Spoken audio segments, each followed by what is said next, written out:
Talvez você nunca tenha dito isso em voz alta. Talvez nem para si mesmo. Mas existe um momento, quase imperceptível, em que a fé começa a mudar de lugar dentro da gente. Você ainda acredita em Deus, ainda reconhece a verdade do Evangelho, ainda sabe, racionalmente, no que crê. Mas algo já não sustenta como antes. A oração se torna mais curta, a leitura bíblica perde o impacto. O silêncio de Deus começa a incomodar mais do que confortar. E o mais difícil é que não há um culpado claro. Você não deixou a fé porque quis. Não foi uma decisão consciente. Foi um desgaste lento, acumulado. Um cansaço espiritual. O mundo moderno não nos rouba a fé com ataques diretos. Ele faz algo mais sutil. Ele nos esgota. Exige atenção constante, exige produtividade contínua, exige opinião, posicionamento, reação, resposta. E nesse barulho constante, a fé, que sempre falou no silêncio, começa a parecer distante. Você começa a perceber uma diferença incômoda entre aquilo que escuta na igreja e aquilo que vive fora dela. Entre promessas espirituais e a realidade concreta. Entre o discurso da esperança e a experiência diária da frustração. E então surge uma sensação difícil de admitir. Eu continuo crendo, mas já não confio como antes.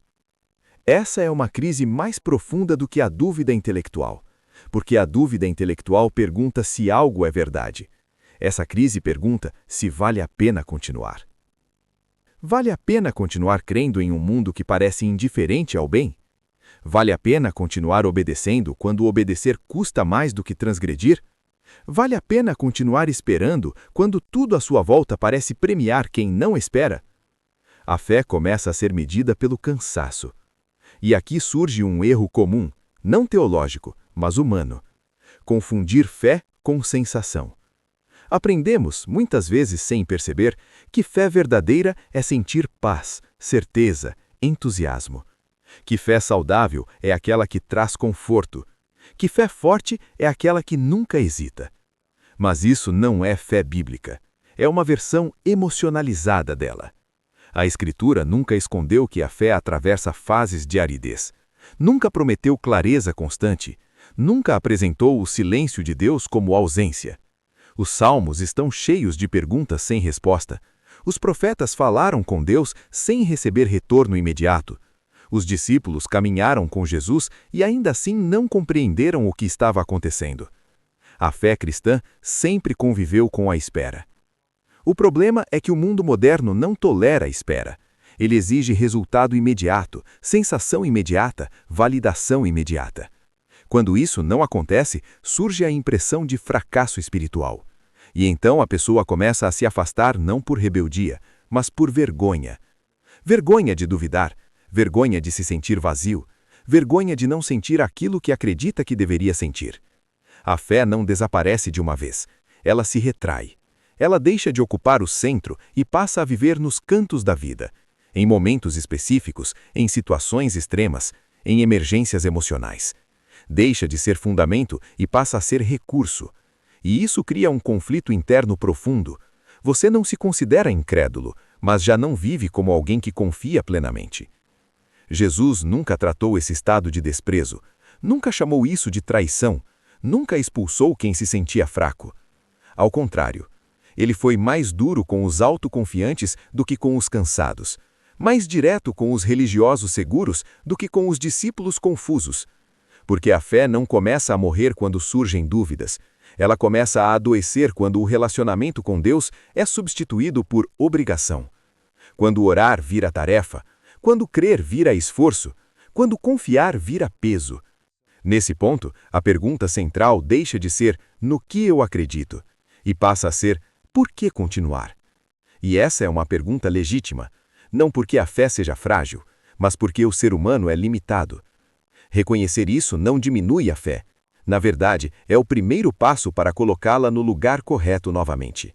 A fé cristã nunca foi sustentada pela força emocional do homem. Ela sempre foi sustentada pela fidelidade de Deus, inclusive quando o homem está fraco demais para perceber. Perder a fé não começa com rejeição, começa com exaustão. E entender isso muda tudo. Quando a fé começa a enfraquecer, o problema raramente está em Deus. Ele não muda. O que muda é o ambiente em que a fé tenta sobreviver. A fé cristã foi formada em um mundo lento, um mundo onde o silêncio existia, onde a espera fazia parte da vida, onde o tempo não era constantemente fragmentado. O mundo moderno é o oposto disso. Ele exige atenção contínua, desempenho constante e respostas imediatas. Tudo precisa ser mensurado, tudo precisa produzir resultado. Até a vida interior passa a ser avaliada por eficiência. Nesse contexto, a fé começa a parecer improdutiva. Orar não gera retorno imediato. Confiar não oferece garantias visíveis. Obedecer muitas vezes custa mais do que transgredir. E então surge uma tensão silenciosa. A fé exige entrega, enquanto o mundo exige controle. Essa tensão desgasta. Pouco a pouco, a pessoa começa a internalizar a lógica do mundo. Passa a medir sua vida espiritual pelos mesmos critérios que mede sua vida profissional ou social. Se não sente algo forte, conclui que algo está errado. Se não vê resultados rápidos, imagina que falhou. Mas a fé nunca foi construída para funcionar assim. Na tradição cristã, fé não é uma ferramenta para produzir estados emocionais estáveis. É uma relação de confiança em meio à incerteza. Abraão acreditou sem ver. Moisés obedeceu sem compreender completamente. Os salmos nascem muitas vezes do desespero, não da segurança. O Novo Testamento não apresenta a fé como algo confortável, mas como algo sustentador. Ela não elimina o peso da realidade. Ela impede que o peso nos destrua. O problema é que o mundo moderno não ensina a suportar peso. Ele ensina a evitá-lo. Quando a fé começa a exigir perseverança em vez de alívio imediato, ela passa a ser vista como um fardo. E isso não acontece porque a fé falhou, mas porque nossas expectativas foram moldadas por uma lógica estranha ao Evangelho. Jesus nunca prometeu uma vida emocionalmente estável. Ele prometeu presença. Estarei convosco todos os dias não é uma promessa de conforto constante, mas de companhia fiel. Há uma diferença profunda entre fé e sensação religiosa. Sensações vêm e vão. A fé permanece mesmo quando não há confirmação interna. A perda da fé, em muitos casos, não é abandono da verdade. É cansaço de sustentar uma imagem espiritual que nunca foi exigida por Deus. Quando alguém sente que está perdendo a fé, muitas vezes está na verdade perdendo uma versão idealizada dela. Uma fé que nunca duvida, uma fé que nunca cansa, uma fé que nunca atravessa o deserto. Mas o deserto sempre fez parte do caminho bíblico. Foi no deserto que Israel aprendeu dependência. Foi no deserto que Jesus enfrentou o silêncio e a tentação. Foi no deserto que muitos santos descobriram que Deus não se revela apenas no consolo, mas na fidelidade. A fé não desaparece quando o mundo se torna difícil. Ela é testada quando o mundo oferece alternativas mais fáceis. E aqui surge um ponto essencial. O mundo moderno não é neutro espiritualmente.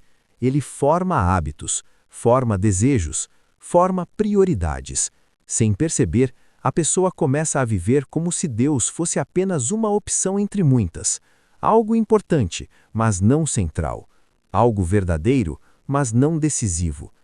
Essa fragmentação corrói a fé não por confronto direto, mas por dispersão.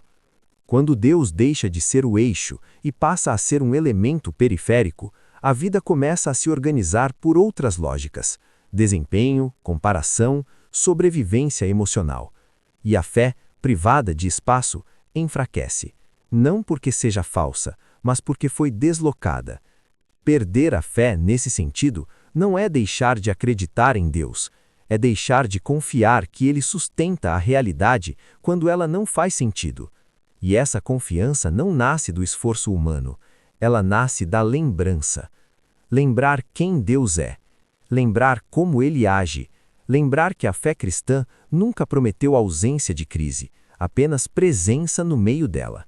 Reconhecer isso não é derrota espiritual, é honestidade. E a fé verdadeira sempre começa na honestidade diante de Deus. Quando a fé começa a desaparecer, quase sempre existe um erro silencioso acontecendo antes. Não é rebeldia, não é falta de caráter, é confusão. Muita gente passa a tratar a fé como algo que precisa ser sentido o tempo todo para ser real. Quando a emoção some, concluem que Deus se afastou. Quando a oração fica seca, assumem que algo está quebrado. Mas a fé cristã nunca foi sustentada por sensação contínua. Ela foi sustentada por fidelidade, mesmo quando tudo parecia vazio. O erro está em confundir fé com experiência espiritual constante. Isso cria uma dependência perigosa. A pessoa começa a acreditar em Deus apenas quando se sente bem espiritualmente. Quando o cansaço chega, quando a vida aperta, quando a oração vira silêncio, a fé parece morrer, mas o que morreu foi a expectativa errada. A Bíblia é clara em mostrar que a ausência de sensação não é a ausência de Deus. Jó não sentia nada. Davi escreveu salmos perguntando onde Deus estava. Os discípulos dormiram espiritualmente enquanto Jesus agonizava. Nenhum deles foi abandonado. Eles estavam sendo formados. Outro erro comum é tentar resolver a crise de fé apenas com esforço pessoal. Mais leituras, mais promessas, mais tentativas de voltar ao que era antes. Isso só aumenta a culpa, porque fé não é desempenho espiritual, não é algo que se força, não é algo que se recupera fingindo que nada mudou. A fé madura aceita que ela passa por fases, que há períodos de luz e períodos de noite, e que Deus permanece o mesmo em ambos. Existe também um perigo mais profundo. Quando a fé começa a se enfraquecer, muitas pessoas se isolam. Param de falar sobre isso, param de orar com sinceridade, param de admitir que estão cansadas. O silêncio não aproxima Deus, ele apenas aumenta a distância interna. Na tradição cristã, a fé sempre foi vivida em comunidade, não porque a comunidade resolve tudo, mas porque ninguém sustenta a fé sozinho por muito tempo. Até os apóstolos precisaram uns dos outros. Quando a fé começa a falhar, o primeiro movimento saudável não é fingir força, mas admitir fragilidade. Deus nunca rejeitou quem se aproximou com verdade, ele rejeitou máscaras. Há algo profundamente libertador em dizer: eu creio, mas estou fraco. Eu confio, mas estou cansado. Eu ainda estou aqui, mesmo sem respostas. Isso não é perder a fé, é parar de fingir. E só quando a fé deixa de ser um papel a ser representado, ela pode voltar a ser uma relação viva. Muitas crises espirituais não pedem respostas novas, pedem honestidade. Honestidade sobre o ritmo impossível que estamos vivendo, honestidade sobre expectativas irreais que colocamos sobre nós mesmos, honestidade sobre o fato de que a fé não foi feita para competir com o barulho do mundo sem ajustes. A fé enfraquece quando tentamos carregá-la com as mãos erradas. Ela não foi feita para ser segura pela ansiedade, nem sustentada pela comparação, nem alimentada pela pressa. Ela cresce na confiança lenta, na constância imperfeita, na presença, mesmo sem sensação. E reconhecer isso muda tudo. Quando a fé começa a enfraquecer, a pergunta mais comum é: o que eu preciso fazer? Mas talvez a pergunta mais honesta seja outra: o que eu preciso parar de fazer? Parar de se culpar por sentir cansaço, parar de achar que a fé verdadeira é sempre firme, sempre confiante, sempre clara. Parar de medir sua relação com Deus pelos seus melhores dias e ignorar os piores. A fé cristã nunca foi apresentada como ausência de dúvida. Ela sempre foi apresentada como permanência, mesmo com dúvida. Perder a fé, na maioria das vezes, não acontece porque alguém deixou de acreditar em Deus. Acontece porque a pessoa tentou sustentar a fé sozinha, como se fosse um peso individual, e não uma relação viva. O mundo moderno exige demais, velocidade demais, respostas imediatas demais, comparações demais. E nesse ambiente, a fé não desaparece, ela se esgota. Por isso, o primeiro passo quando você sente que está perdendo a fé não é correr, é diminuir. Diminuir o ruído, diminuir a cobrança espiritual, diminuir a necessidade de entender tudo agora. Deus não exige de você clareza total, Ele pede presença. A fé não cresce quando você tenta provar algo, ela cresce quando você permanece, mesmo sem sentir nada extraordinário. Há momentos em que crer significa apenas não ir embora, e isso já é fé suficiente. Jesus nunca disse que seguir seria fácil, ele disse que estaria presente. A fé cristã não promete ausência de escuridão, ela promete companhia dentro dela. Se você está cansado, confuso, espiritualmente seco, isso não significa que Deus se afastou. Significa que você é humano, e talvez este seja o momento mais honesto da sua fé, não o mais fraco. Porque uma fé que atravessa o silêncio é mais profunda do que uma fé sustentada apenas por emoção. No fim, o que você precisa fazer quando estiver perdendo a fé não é encontrar respostas perfeitas, é continuar dando passos pequenos, reais, imperfeitos, e confiar que Deus caminha com você mesmo quando você mal consegue caminhar consigo mesmo. Isso não é fracasso espiritual, é amadurecimento.